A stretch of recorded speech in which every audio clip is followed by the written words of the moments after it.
امام ترمذی رحمہ اللہ اپنی جامع میں ابو ہریرہ رضی اللہ عنہ سے روایت کرتے ہیں کہ رسول اللہ صلی اللہ علیہ وسلم نے فرمایا ان العبد اذا اخطأ خطیئة نکتت فی قلبہ نکتة سوداء، بندہ جب گناہ کرتا ہے تو اس کے دل پر ایک سیاہ نقطہ یا دھبا لگ جاتا ہے.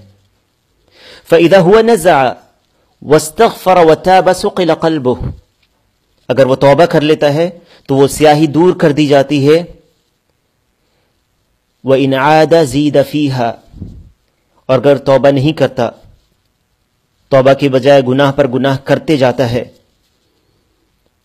تو وہ سیاہی بڑھتی جاتی ہے.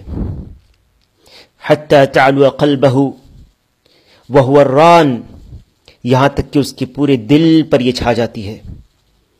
اور یہی وہ ران ہے، یہی وہ زنگ ہے، وہ پرت ہے جو دل پر چڑھ جاتا ہے، بیمار دل پر.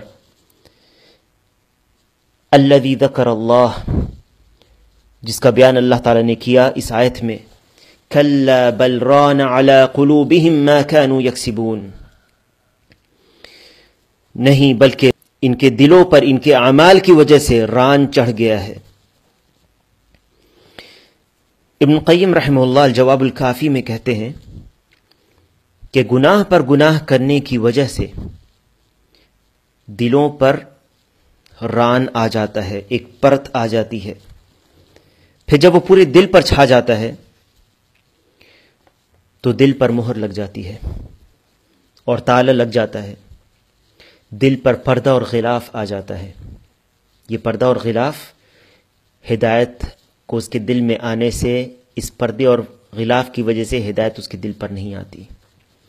اگر یہ ہدایت اور بصیرت آنے کے بعد ہوا ہے تو دل پلٹ جاتا ہے اور اس کے اوپر کا حصہ نیچے اور نیچے کا اوپر ہو جاتا ہے، یعنی حق قبول نہیں کرتا. جو بھی چیز جیسے ایک پیالے میں ہوتی ہے، پیالہ جب تک سیدھا ہوتا ہے اس میں آپ کچھ ڈالتے ہیں تو وہ قبول کر لیتا ہے.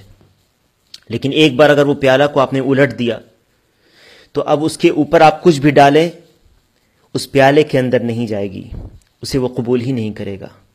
پھر اس کا دشمن، یہاں دشمن سے مراد شیطان، اس کا دوست ہوتا ہے اور اسے جدھر چاہے لے جاتا ہے.